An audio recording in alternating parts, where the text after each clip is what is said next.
आयोजन किया और उस यज्ञ के आयोजन में सभी देवताओं को, सभी ऋषियों को, सभी मुनियों को आमंत्रित किया गया, लेकिन बदले की भावना से भगवान शंकर को आमंत्रित नहीं किया। लेकिन भगवान शंकर तो त्रिगुणातीत हैं, वर्तमान भूत भविष्य सब जानने वाले हैं, उनको तो सब पता था।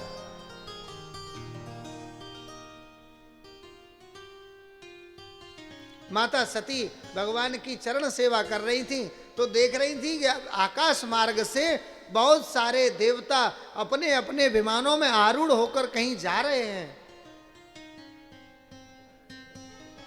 उन्होंने आग्रह करके पूछा, आप कहां जा रहे हैं देवगण? देवता बोले, माता आपको नहीं पता है, आपके पिताजी ने यज्ञ की स्थापना की है, यज्ञ कर रहे हैं, आपको निमंत्रण नहीं आया क्या?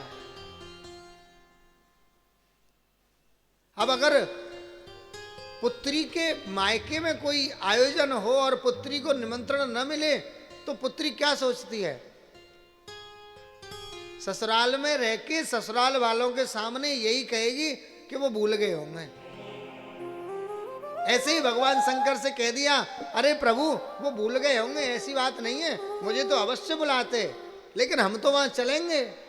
भगवान शंकर बोले, देवी वहां नहीं जाना चाहिए जहां सम्मान से न बुलाया जाए। देखिए बेटी दो ही स्थान पर अच्छी लगती है, या तो आप घर और या बाप घर।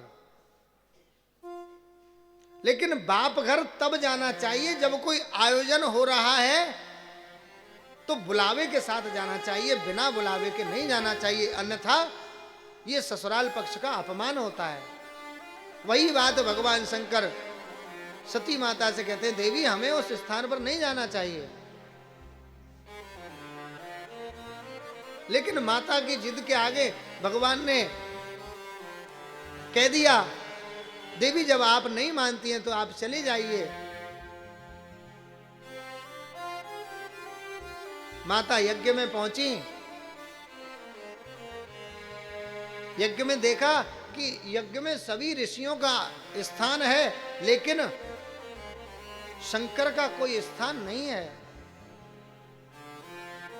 देखिए एक विशेष बात यह है, आप कोई अनुष्ठान कर रहे हैं, आप कोई धर्म कार्य कर रहे हैं, अगर वो धर्म कार्य आप बदले की भावना से कर रहे हैं तो वो धर्म कार्य कभी जीवन में सफल होने वाला नहीं है। दक्ष प्रजापति जी ने बदले की भावना से, भगवान शंकर से बदले की भावना से ये यज्ञ का आयोजन किया। क्या हुआ? सर्वनाश हुआ। माता सती ने जब देखा कि इसमें भगवान शंकर का स्थान नहीं है, सोच लिया मैं यज्ञ को ध्वंस कर दूंगी, मुझे इस स्थान पर नहीं रहना है, और अपने दाहिने पैर को बढ़ाकर यज्ञ में कूदकर यज्ञ में आहुति दे दी, अपने प्राणांत कर लिए। भगवान शंकर के गणों ने बताया,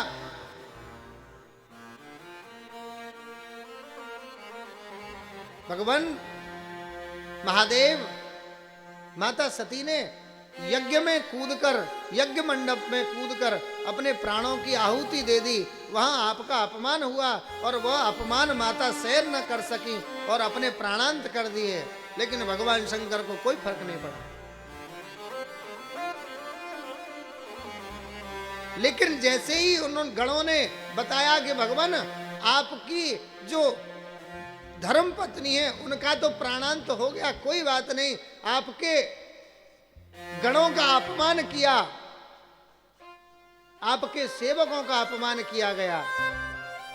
जैसे ही सेवकों की सुनी, भगवान शंकर खड़े हो गए और अपनी जटा से एक केस निकाला और उस केस से वीरभद्र को प्रकट किया।